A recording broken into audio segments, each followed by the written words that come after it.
വേഗം വായനത്തിന് സമയം പോയി. ആ കഥയിൽ നടത്തേക്കണം.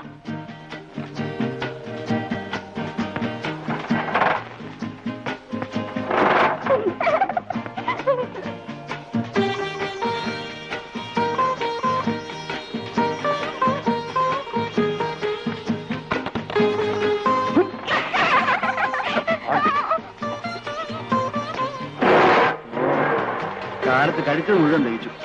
അത് ആരോഗ്യം വേണമെന്ന് പറയുന്നു. ആരോഗ്യമില്ലാത്ത എനിക്കല്ല, വണ്ടിക്കാ. മാഡം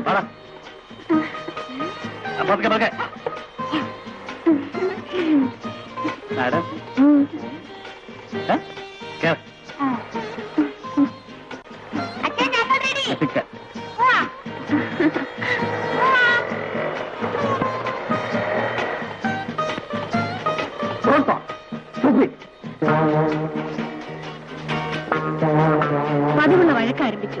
ആ റീത്തയുടെ കാര്യം കഷ്ടമാണ്. അതൊക്കെ ഓരോരുത്തരുടെ വിധിയാക്കുന്നു. ആ വിൻസെന്റ് ഒരു കണ്ണിക്കാരി ഇല്ലാത്തവനാ. അവർക്കിടയിൽ എന്തെങ്കിലും പ്രശ്നമുണ്ടോ? നേരം നടത്തിയോടനെ കുടിച്ചു തുടങ്ങിയത് തെറ്റാണെന്നല്ലേ ഞാൻ പറഞ്ഞുള്ളൂ. നിന്നെ ശരിയും തെറ്റ് പഠിപ്പിക്കാൻ നിനക്കെന്താ? അർഹത സ്ഥാപിക്കാൻ ഞാൻ ശ്രമിക്കുന്നില്ല. അതിന് കഴിയാതെ പോയതാണല്ലോ എന്റെ ദുഃഖം. ഓഹോ, നിനക്ക് ദുഃഖമുണ്ടല്ലേ?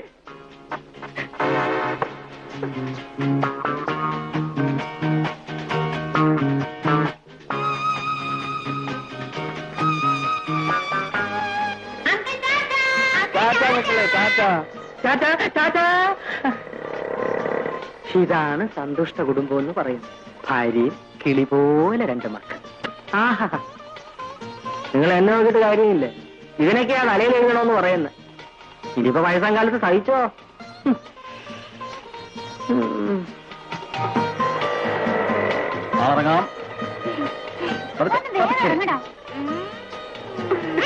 മക്കളെ, കളിക്കുന്നിട നിങ്ങൾ മറിഞ്ഞു വീഴുന്നു.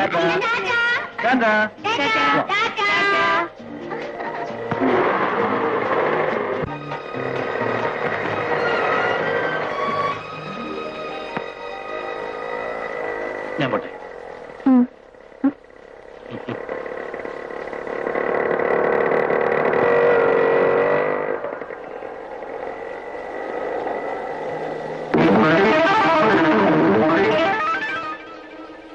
ഞാൻ തന്നെ മോഹൻ.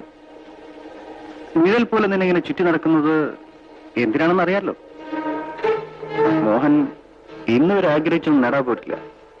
ഇപ്പൊ പൊയ്ക്കോ.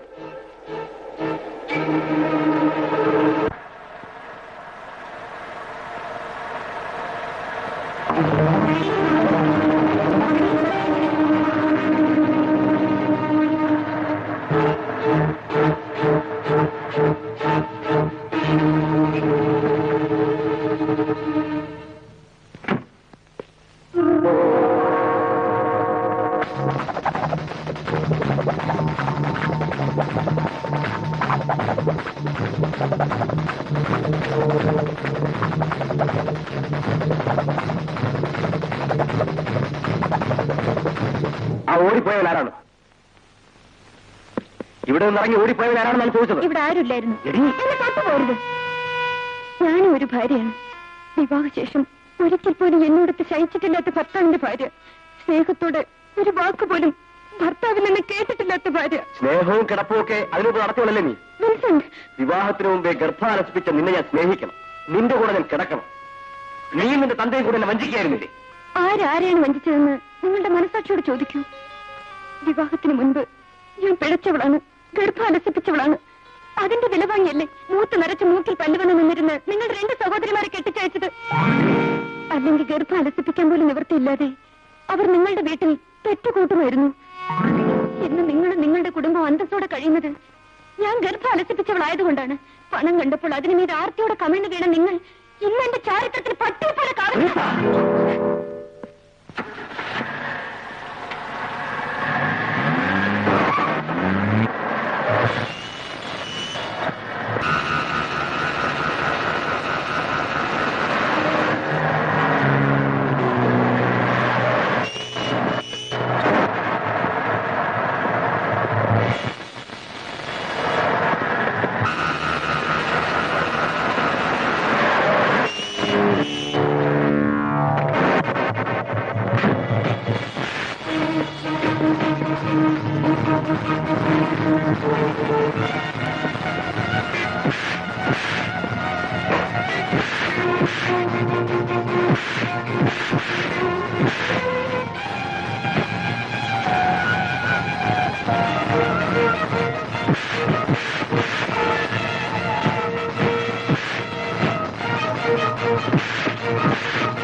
ഇന്നും രക്ഷപ്പെട്ടു.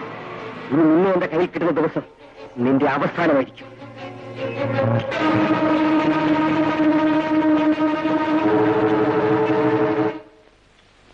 എടി തങ്കമ്മേ, നീ ഇതുവരെ ആട്ടി കഴിഞ്ഞില്ലേ? ബാക്കി ജോലികൾ ഒതുക്കി വെച്ചിട്ട്. ഓ, നിനക്കിവിടെ ഭയങ്കര ജോലിയല്ലേ? ഞാൻ അന്നേ പറഞ്ഞ ചുട്ടിത്തലയിലോട് എനിക്കിവിടെ വേലക്കാരി വേണ്ടെന്ന്. നോക്കിയിരിക്കാൻ നീ ഇതങ്ങ് കഴിവാറടി. 3 നേരം മൂക്കുമുട്ട തിന്ന് ചെനിച്ചിരിക്കുന്ന കണ്ടില്ലേ അമ്മണിക്കുട്ട?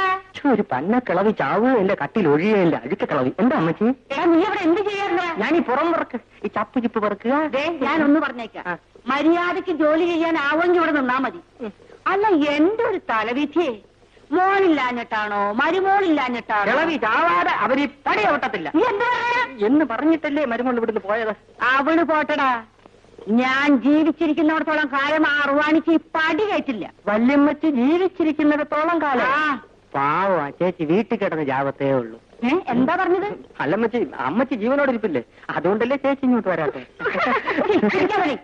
രാവിലെ എന്താ ഇവിടെ കിടന്നൊരു ബഹളം? ഈ യന്ത്രം കാരണം എനിക്കിവിടെ ജീവിക്കണ്ട. വെറുതെ നീ എന്നെ കൈ മേടിക്കണ്ട, ഞാൻ പറഞ്ഞേക്കാം. അപ്പൊ അമ്മയും മോനും കൂടെ ഐറ്റം മുന്നണിയാണല്ലേ? രാവിലെ വെറും വയറ്റി എന്നെന്തെങ്കിലും പറഞ്ഞാലുണ്ടല്ലോ. പറഞ്ഞാണ് എന്ത് ചെയ്യൂടാ? വൈകിട്ട് സ്മാൾ അടിക്കുന്ന കാര്യം ഞാൻ അമ്മച്ചോട് പറയും.